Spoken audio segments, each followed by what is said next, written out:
আর তোমার অন্তরের মধ্যে বিশ্বাস রাখো লা ইলাহা ইল্লাল্লাহ, আল্লাহ ব্যতীত কোনো মালিক নাই। জবান দ্বারা 2 নম্বরে জবান দ্বারা স্বীকার করো লা ইলাহা ইল্লাল্লাহ, আল্লাহ ছাড়া কোনো মালিক নাই। কারণ যে বান্দারাই অন্তরের মধ্যে আল্লাহ রব্বুল আলামিনের ঈমান নেবে, যে বান্দারাই অন্তরের মধ্যে আল্লাহ রব্বুল আলামিনের বিশ্বাস ঢোকাবে, তার দুনিয়ার আর কোনো চিন্তার পেরেশানি থাকবে না। আল্লাহ রব্বুল আলামিনের তাওহীদের দাওয়াত সে দিতেই থাকবে। বলেন সুবহানাল্লাহ। কারণ একবার যার অন্তরের ভিতরে একবার আল্লাহ তাআলার ভয় ঢুকে যাবে, কোশ্চিনকালেও দুনিয়ার কোনো পরাশক্তির ভয় সে করবে না। প্রিয় বাবাজিরা আমার, একান্ত আপনজনের আমার কলিজার টুকরা তারা তিওরা, আল্লাহ রাব্বুল আলামিনের নবী বলেন 2 নাম্বার জবানে স্বীকৃতি দেওয়ার নাম হচ্ছে ঈমান। 3 নাম্বার নিজের কাজে বাস্তবায়ন করতে হবে লা ইলাহা ইল্লাল্লাহ। আপনার অন্তরের মধ্যে বিশ্বাস আছে আল্লাহ ছাড়া কোনো মালিক নাই, মাঝে মধ্যে মুখেও স্বীকার করেন লা ইলাহা ইল্লাল্লাহ, আল্লাহ ছাড়া কোনো মালিক নাই, কিন্তু কাজে কর্মে বাস্তবায়ন করেন না। অন্তরেও বিশ্বাস, মুখেও স্বীকৃতি, কিন্তু বাস্তবায়ন করেন আপনি সলিমুদ্দিন আইন, আপনি বাস্তবায়ন করেন আব্রাহাম লিঙ্কনের থিওরির আইন।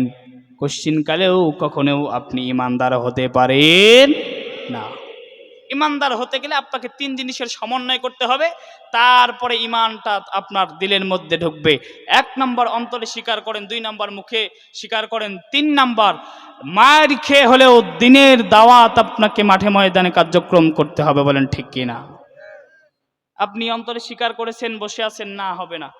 এবং অন্তরে স্বীকার করেছেন, মুখে স্বীকৃতি দিয়েছেন, এরপরে বাস্তবায়ন করতে পারবেন না। না, আল্লাহ রাব্বুল আলামিন কোরআনুল কারীমের মধ্যে জানিয়ে দিয়েছেন ওয়ামা খালাকতুল জিন্না ওয়াল ইনসা ইল্লা লিয়াবুদুন। আর জোরে বলেন আল্লাহু আকবার। আল্লাহ রাব্বুল আলামিন বলেন বান্দারে শোনো, এ বান্দা, আমি আল্লাহ রাব্বুল আলামিন জিন সৃষ্টি করেছি, মানব সৃষ্টি করেছি মানুষের গোলামি করার জন্য, দাসত্ব করার জন্য নয়। ইল্লা লিয়াবুদুন, একমাত্র কেবলমাত্র এই 2 জাতিকে আমি আল্লাহ তাআলা সৃষ্টি করেছি আমার গোলামি এবং দাসত্ব করার জন্য। বলেন সুবহানাল্লাহ। প্রিয় ভাইয়েরা আমার, আপনারা সবাই জানেন মানব সৃষ্টির আগে আল্লাহ রাব্বুল আলামিন জিন সৃষ্টি করেছিলেন, জিনদেরকে ধ্বংস করেছেন। একটি হাদিস আপনি আপনাদেরকে সংক্ষেপে শোনায় দেই। সর্বশেষ যে জিনকে ধ্বংস করার কথা, আল্লাহ রাব্বুল আলামিনের পক্ষ থেকে ফেরেশতা চলে এসেছেন, জিনকে ধ্বংস করে দিবেন। সবাইকে যখন ধ্বংস করা হয়ে গেছে, শেষে গিয়ে এক এমন বুজুর্গ জিনের দেখা পাইল, শেষ পর্যন্ত আর তাকে ধ্বংস করতে পারলো না, আল্লাহ রাব্বুল আলামিনের কাছে চলে গেল। আল্লাহ রাব্বুল আলামিনের কাছে ফেরেশতা গিয়ে বলেন রব্বে কারীম,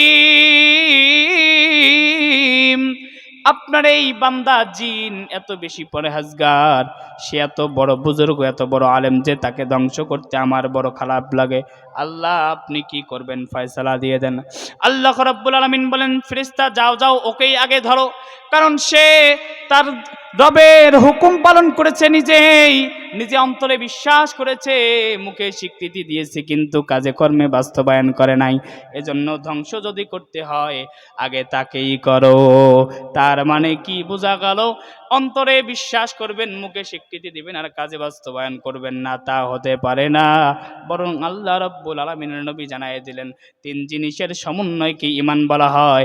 মুখে যেমন স্বীকৃতি দিবেন, অন্তরে যেমন স্বীকার করবেন, ঠিক তেমনই ভাবে কাজে কর্মে বাস্তবায়ন করার দরকার আছে না নাই?